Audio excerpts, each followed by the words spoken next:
بسم اللہ الرحمن الرحیم۔ تمام دیکھنے اور سننے والوں کو میرا سلام۔ جیسا کہ آپ لوگوں کو پتہ ہے کہ پاکستان کے حالات کافی دنوں سے، مہینوں سے یا تقریباً سال سے اچھے نہیں ہیں۔ پاکستان کی پولیٹیکل سچویشن، پاکستان کی اکنامک سچویشن وہ بالکل بھی نارمل نہیں ہے۔ اس کی کیا وجوہات ہیں؟ سب سے پہلے اس کی کاز روٹ جو ہمیں معلوم ہے اور آج ہم اس ویڈیو میں وہ ڈسکس کریں گے، وہ ہے ووٹ آف نو کانفیڈنس، تحریک عدم اعتماد۔ تحریک عدم اعتماد کو جب ہم ڈسکس کرتے ہیں تو سب سے پہلے آج ہم ڈسکس کریں گے کہ یہ کیسے شروع ہوئی، کن کن فیزز سے گزری اور حکومت کا اور اپوزیشن کا ان اسٹانس کیا تھا، اور پھر ہم اس کے اینڈ تک جائیں گے۔ آج کی ویڈیو میں ہم اس کے صرف تحریک عدم اعتماد کو ڈسکس کریں گے۔ Former cricketer Imran Khan has been ousted from power after losing a vote of no confidence in Parliament. 174 members have recorded their votes in favor of the resolution has been passed by a majority of the total membership of the National Assembly. Meanwhile, Imran Khan has accused the US of conspiring to topple him over his ties with Russia and China. تحریک عدم اعتماد شروع ہوتی ہے 2021 کے آخر میں، جب پاکستان پیپلز پارٹی کے آصف علی زرداری، جو کہ اس تحریک کے ماسٹر مائنڈ بھی ان کو کہا جاتا ہے، کیونکہ وہ اسٹیبلشمنٹ کے ساتھ، لوگوں کا یہ ماننا ہے کہ انہوں نے اسٹیبلشمنٹ کے ساتھ ڈیل کیا ہو، اور پھر انہوں نے اپنے اتحادیوں کو بھی، تمام اپوزیشن پارٹیز کو بھی اکٹھا کیا۔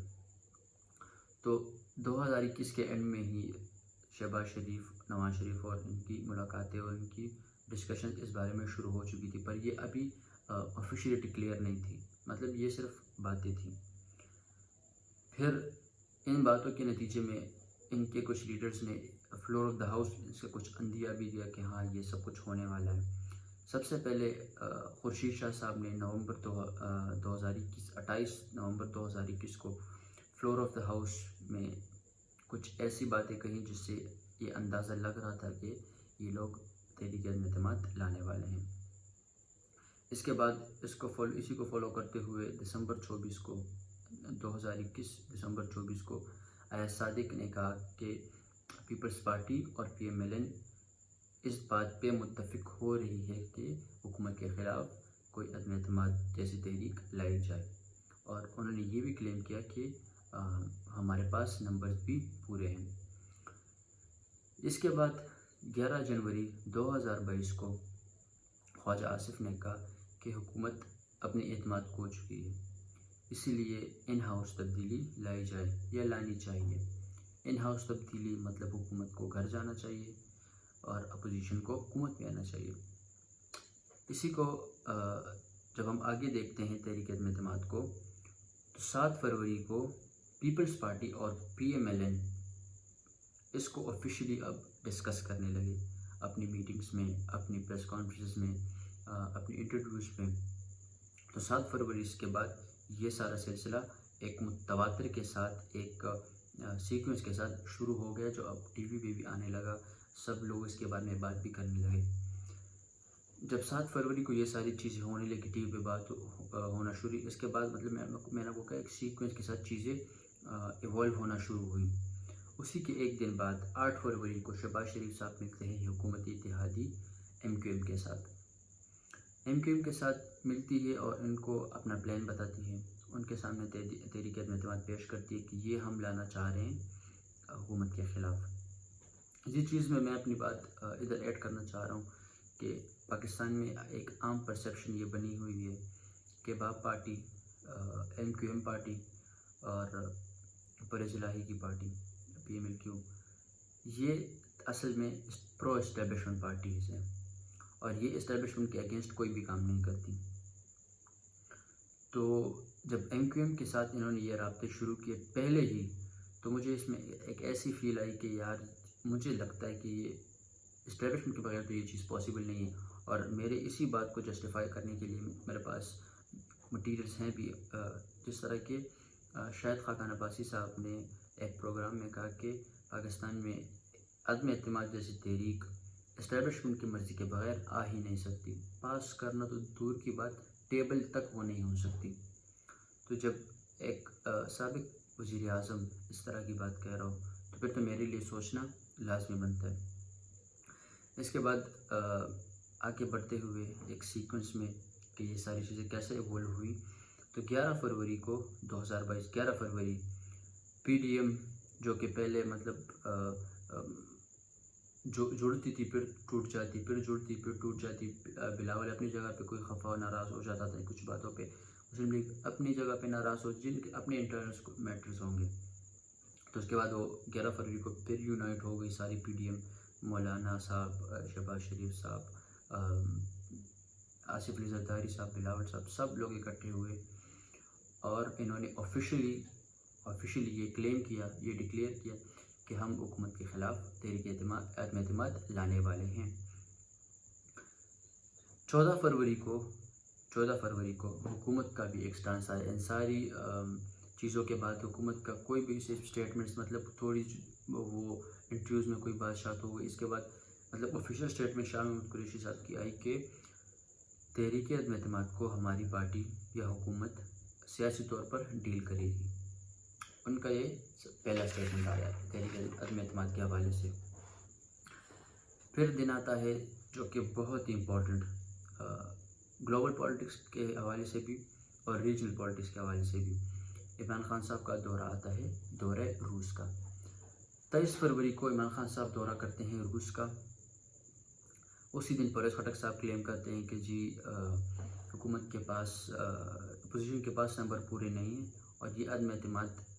نہیں پاس کروا سکتے، بہت کانفیڈنٹ لگ رہے ہوتے ہیں اور کہہ رہے کہ نہیں جی ایسا ہو ہی نہیں سکتا۔ اسی کے بعد 8 مارچ کو اپوزیشن عدم اعتماد floor of the house table کر لیتی ہے۔ جب یہ ٹیبل ہو جاتی ہے تو تھوڑی سی حکومت کے حلقوں میں تھوڑی سی کنفیوژن پیدا ہو جاتی ہے کہ مطلب یہ ٹیبل کیسے ہو گئی، یہ تو ایک پولیٹیکل موو ہونا تھا، حکومت کو پریشرائز کرنے، یہ سوچ رہے تھے کہ حکومت کو پریشرائز کرنے کے لیے یہ کرے کہ ہمیں NRO دے دی، ہمارے کیس میں ہمیں ریلیف دے دیں۔ تو پہلے اس کے ٹیبل ہونے کے بعد ہی ان میں تھوڑی سی وہ کنفیوژن پیدا ہوئی کہ یہ کیا ہو رہا ہے، مگر پھر بھی ان کے اسٹیٹمنٹس اگر آپ اٹھا کے دیکھ لینا تو یہ بہت کانفیڈنس نظر آتے۔ اور سب سے جو کنٹراڈکٹری اسٹیٹمنٹ جو مجھے لگا، جس نے تکلیف دی جس اسٹیٹمنٹ نے، جب میں آج ایک اسٹانس کو دیکھتا ہوں اس ٹائم کے اسٹانس، 10 مارچ 2022 کو فواد چودھری صاحب کا ایک بیان آتا ہے کہ اسٹیبلشمنٹ فوج جو ہے وہ حکومت کے ساتھ ہے۔ جب وہ حکومت کے ساتھ ہے اور آپ اس ٹائم یہ کلیم کر رہے تھے تو میرا تو سوال بنتا ہے کہ جب آپ آج یہ کہہ رہے ہیں کہ وہ نیوٹرلز ہیں، وہ انہوں نے صحیح انتخاب نہیں کیا یا وہ صحیح راستے پہ نہیں گئے، انہوں نے ہمیں بچایا نہیں، تو پھر آپ اس دن یہ کیسے کہہ رہے تھے کہ اسٹیبلشمنٹ ہمارے ساتھ ہے؟ یا تو آپ اس ٹائم غلط بیانی کر رہے تھے، جھوٹ بول رہے تھے، یا اسٹیبلشمنٹ کو خوش کرنے کے لیے ایسے بیانات دے رہے تھے، یا تو آپ آج جھوٹ بول رہے ہیں۔ ویسے میں فواد چودھری صاحب کو اور شیخ رشید صاحب کے بیانات کو زیادہ امپورٹنس دیتا بھی نہیں ہوں، پر یہ سینئر لیڈرز ہیں اور ان کی اسٹیٹمنٹس ویلیو کرتی ہیں۔ 18 مارچ 2022 کو یہ سنسنی خیز خبر آئی کہ تحریک انصاف کے تقریباً 24 ارکان سندھ اسمبلی میں پناہ گزین ہیں، وہاں پہ رہ رہے ہیں اور لش لائف سٹائل گزار رہے ہیں وہاں پہ، وہ مزے چرچے ہیں ان کے وہاں پہ۔ حکومت تب بھی ان کو سمجھ نہیں آئی، حکومت کو تب بھی یہ خیال نہیں آیا کہ یہ کیا ہو رہا ہے ہمارے ساتھ۔ وہ پھر بھی کانفیڈنٹ رہی، حکومت ان کو تانے دیتی رہی کہ آپ کے بچوں کی شادی نہیں ہوگی، آپ سے کوئی شادی نہیں کر پائے گا، آپ باہر جا نہیں سکتے، آپ کو گالیاں پڑیں گی، یہ ہوگا وہ ہوگا، بجائے اس کے کہ وہ ان کو راضی کرتے ہیں، انہوں نے ان کے خلاف ہی ایک کیمپین چلانا شروع کر دی۔ دیکھیے اگر آپ پالیٹکس کر رہے ہوں تو پھر پالیٹکس صحیح طریقے سے کریں، ان کو راضی کرے، وہ جو ایسا ہو ہی نہیں سکتا، ایسا میں مان ہی نہیں سکتا کہ ان کو بھی انہوں نے کوئی چیز آفر کی ہوگی نا، وہ بھی سیاستدان ہے، وہ اپنے فائدے کے لیے جائیں گے نا۔ آپ حکومت میں تھے، آپ اس سے زیادہ ان کو فائدہ پہنچا سکتے تھے، پر آپ اپنے ہی اس میں تھے کہ یہ کامیاب ہو ہی نہیں سکتا۔ اس سے آگے چلتے ہوئے 27 مارچ دوبارہ ایک بہت ہی امپورٹنٹ دن، جس دن عمران خان صاحب لاہور کے جلسے میں ایک بیانیہ سٹارٹ کرتے ہیں کہ جی مجھے بیرونی سازش کے ذریعے نکالا گیا، اور اس میں وہ یہ ایڈ بھی کرتے ہیں کہ یہ دیکھیے مراسلہ آیا ہوا ہے، اور اس میں یہ لکھا ہوا ہے کہ عمران خان نے روس کا دورہ کیا،